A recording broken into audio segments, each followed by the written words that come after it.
Researchers are racing towards the goal of delivering a safe and effective vaccine that could curb the COVID-19 pandemic. And production scale up for some of the vaccine candidates has already started. Consider the US government's Operation Warp Speed. I spent time in the military, so I like that concept of focusing on a mission. And the mission is to have a vaccine available to the American public by January 2021. We're on an accelerated course here that I've not witnessed before. One of the reasons why this vaccine surge is breaking records is because most of the frontrunners and nearly all the vaccines in the Warp Speed portfolio are based on next-generation technologies that can be developed and scaled up more quickly than conventional vaccines. These new technologies are genetic vaccines and viral vector vaccines. These technologies, also called platforms, have been in development for decades. A lot of the investment in them has specifically focused on their potential to help combat emerging infectious diseases. And COVID-19 is putting that potential to the test. Let's take a look at how they work and how they're different from more conventional vaccines.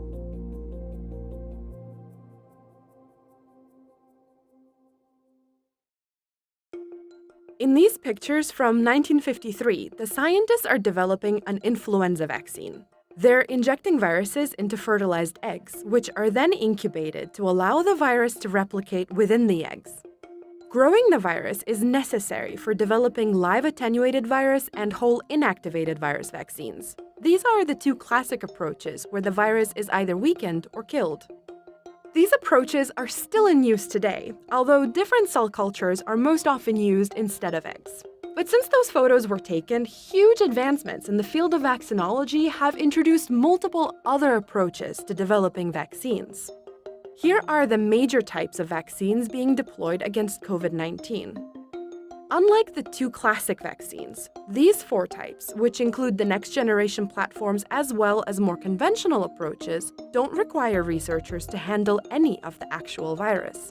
The Chinese, when they made the diagnosis and showed it was a coronavirus, they put the sequence up on a public database. So today, you don't need to get the virus in hand. All you need is a sequence. This is that published sequence for SARS-CoV-2. Because of previous research into SARS-1 and MERS, researchers knew that they could focus initial attention on the S protein, also known as the spike. The spike is the protein that studs the surface of the SARS-CoV-2 virus. It's also necessary for viral entry into human cells. So a vaccine that exposes the immune system to just the spike should induce a protective immune response.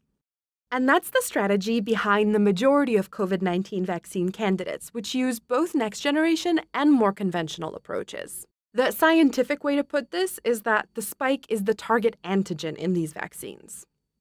Where the next-generation vaccine platforms differ from those more conventional vaccines is how the immune system is exposed to the spike, or the antigen.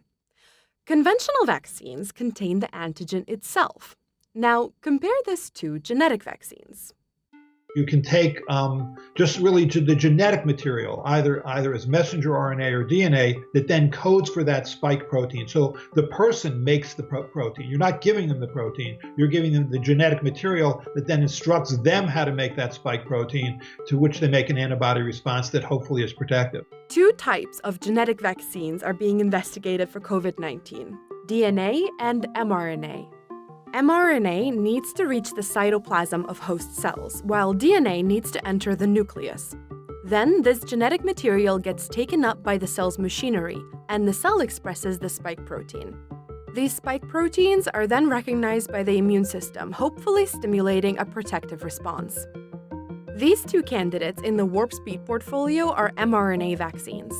This one was developed by Moderna and the NIH and was the first candidate to enter clinical trials in the US, with this one from Pfizer and BioNTech following not long after.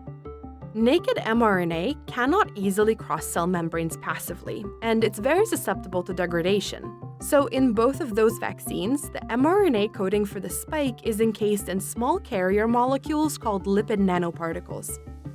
Both of these candidates are currently in phase 3 trials.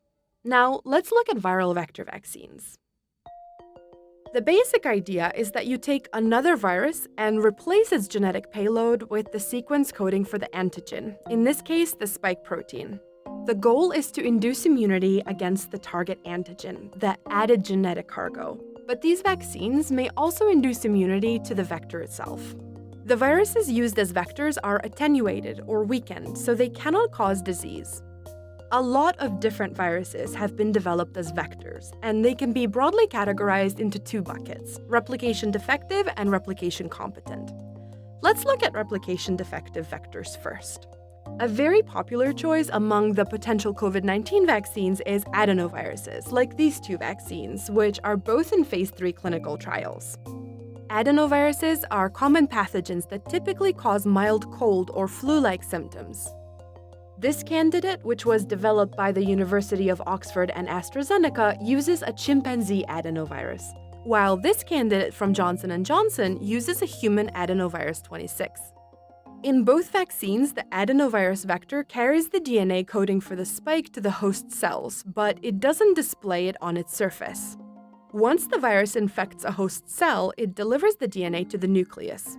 The cell's machinery then expresses the spike using this DNA, similarly to what we saw with genetic vaccines. And because these adenovirus vectors are replication defective, after the virus infects a host cell, no more viruses are produced. Now, let's look at replication competent virus vectors. This warp speed vaccine that's being developed by Merck in partnership with Ayavi is an example. It uses recombinant vesicular stomatitis virus. In humans, wild-type VSV is usually asymptomatic or causes a mild flu-like illness. The researchers replaced part of its RNA sequence with RNA coding for the spike. Unlike the adenoviruses, this RVSV vector does display the spike on its surface. After the RVSV infects a host cell, again the cell's machinery expresses the spike. But because RVSV is replication competent, this platform mimics a real viral attack more closely. This is the same platform that Merck used to develop a vaccine for Ebola that was approved by the FDA last year. But so far, that's the only viral vector vaccine that has gotten FDA approval. Adenovirus vectors, which are much further ahead in COVID-19 trials, have never been used in an FDA-approved vaccine. And there are likewise no FDA-approved vaccines that use DNA or mRNA platforms. So, despite the investment in these platforms and the media attention they've been getting, it's far from certain they will curb COVID-19.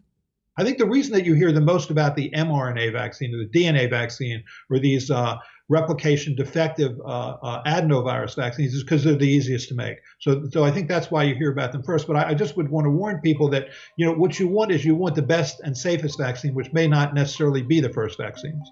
And the only way to find out is through rigorous trials.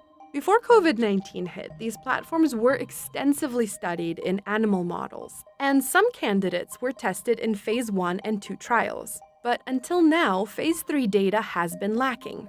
This is the proof is in the pudding. The pudding is a phase 3 trial, a large prospective placebo-controlled safety and efficacy trial. And these next-generation platforms do not save time in clinical trials. No matter what the approach, rigorous safety and efficacy testing is required. The safety standard for vaccines is very high compared to other interventions because vaccines are potentially given to millions of healthy people. If the phase 3 trials are done correctly, there will be enough data in diverse demographic groups to allow health officials, doctors, and individuals to make informed decisions. Until that data has been sufficiently analyzed, it's too early to say which approaches, either next generation or conventional, are the safest and most effective. A handful of vaccines are already in phase 3 trials, so some data will be available soon. And at that point, not before, we might find out if these next-generation platforms have lived up to their potential to help combat emerging infectious diseases.